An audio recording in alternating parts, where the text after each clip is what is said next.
Radhe Radhe everyone. आज हम transitive और इनट्रांजिटिव वर्ब करने वाले हैं जो बहुत इंपॉर्टेंट है और इसमें बहुत ज़्यादा मिस्टेक होती है, समझ में नहीं आता कौन सी ट्रांजिटिव है और कौन सी इनट्रांजिटिव। आज मैं वही मिस्टेक आपकी दूर करने वाली हूँ, एकदम इसी ट्रिक के साथ हम आज सीखेंगे। आइए जानते हैं ट्रांजिटिव वर्ब। ट्रांजिटिव वर्ब क्या होती है? ट्रांजिटिव वर्ब होती है सकर्मक क्रिया, जिसको हम हिंदी में बोलते हैं सकर्मक क्रिया। Okay, transitive verb with object, सकर्मक यानी कि कर्म के साथ, विद ऑब्जेक्ट। इसे क्या होती है? नीड ऑब्जेक्ट, इसे ऑब्जेक्ट की नीड होती है ट्रांजिटिव वर्ब को। ओके, और इनट्रांजिटिव वर्ब क्या होती है? इनट्रांजिटिव वर्ब होती है अकर्मक क्रिया, हिंदी में कहते हैं अकर्मक क्रिया, कर्म के बिना। नॉट नीड ऑब्जेक्ट, इसे ऑब्जेक्ट की नीड नहीं होती। ओके, याद रखना है कि ट्रांजिटिव वर्ब जो ऑब्जेक्ट के साथ होती है, ऑब्जेक्ट की नीड होती है, ऑब्जेक्ट होता है, और जिसमें इनट्रांजिटिव वर्ब जिसमें ऑब्जेक्ट नहीं होता, ऑब्जेक्ट के बिना होती है, वो होती है इनट्रांजिटिव वर्ब। ओके, आइए ट्रिक और देख लेते हैं। इस ट्रिक से आपको कभी भी मिस्टेक नहीं करेंगे। आइए, ट्रिक क्या है कि जब आप वर्ब से, सेंटेंस में वर्ब से आंसर करें तो आपको आंसर में व्हाट और होम का रिप्लाई मिले।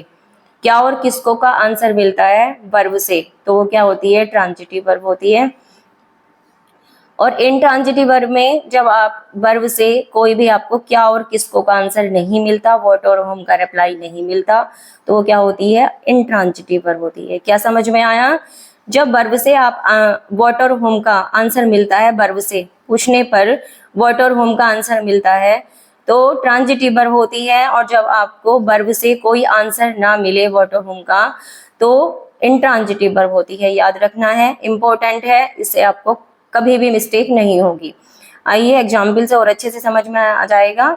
Let's see some example. She sings a song, she sings a song, she sings a song, वह सिंग्स गाती है। क्या गाती है? सॉन्ग, गाना गाती है। आपको क्या का आंसर मिल रहा है? व्हाट का आंसर मिल रहा है, तो क्या है? ट्रांजिटिव वर्ब है। He bought a new car, he bought, उसने बॉट खरीदी। क्या खरीदी? एक न्यू कार खरीदी। आंसर मिल रहा है, ऑब्जेक्ट है। ये क्या है? हमारे पास वर्ब का ऑब्जेक्ट है। ओके, तो ये अपने साथ में क्या रखता है? ऑब्जेक्ट रखता है, ट्रांजिटिव वर्ब। तो क्या है? क्या का आंसर मिल रहा है आपको, तो ये ट्रांजिटिव वर्ब है। अगर आपको ऑब्जेक्ट भी समझ में नहीं आए तो आप क्या और किसको का आंसर पूछ सकते हैं, और जब आपको वो आंसर मिलता है तो वो ट्रांजिटिव वर्ब होती है। Okay, she writes a letter, she writes, वह लिखती है। क्या लिखती है? अ लेटर, लेटर लिखती है। ओके, तो ये क्या है? ट्रांजिटिव वर्ब है। Ram is doing her work, Ram doing, कर रहा है। क्या कर रहा है? हर वर्क, अपना काम कर रहा है। तो ये भी क्या है? ट्रांजिटिव वर्ब है। आई होप आपको अच्छे से समझ में आ गया होगा। इन ट्रांजिटिव वर्ब के एग्जाम्पल देखते हैं। Let's see some examples. She is sleeping, she is sleeping, she is sleeping कि वह सो रही है। आपको आंसर करो, वर्ब से क्या आंसर मिल रहा है आपको? सी इज स्लीपिंग। स्लीपिंग तो अपने आप में एक वर्ब है, इसके पास कोई ऑब्जेक्ट है ही नहीं, तो ये क्या है कि इनट्रांजिटिव वर्ब है। आपको व्हाट का आंसर नहीं मिल रहा। Okay, she is sleeping, she is sleeping, she is sleeping, वह सो रही है। She speaks loudly, she speaks loudly, वह स्पीक्स करती है लाउडली। क्या का आंसर मिल रहा है आपको? व्हाट का आंसर मिल रहा है इससे? सी स्पीक्स करती है। क्या क्या करती है? कोई पता नहीं चल रहा, कोई आंसर नहीं मिल रहा, तो सी स्पीक्स लाउडली ये क्या है? इनट्रांजिटिव वर्ब है। Okay, birds fly in the sky, bird fly कर रही हैं स्काई में।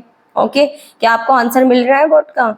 आंसर करो, आप देखो कि आपको आंसर मिलता है तो ट्रांजिटिव है, और नहीं मिलता तो इनट्रांजिटिव है।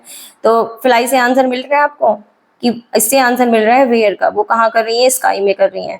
तो ये क्या? ये हमारी इनट्रांजिटिव वर्ब है, इससे हमें व्हाट का आंसर नहीं मिल रहा। Okay, he is going to Delhi, he is going to Delhi, वह दिल्ली जा रहा है।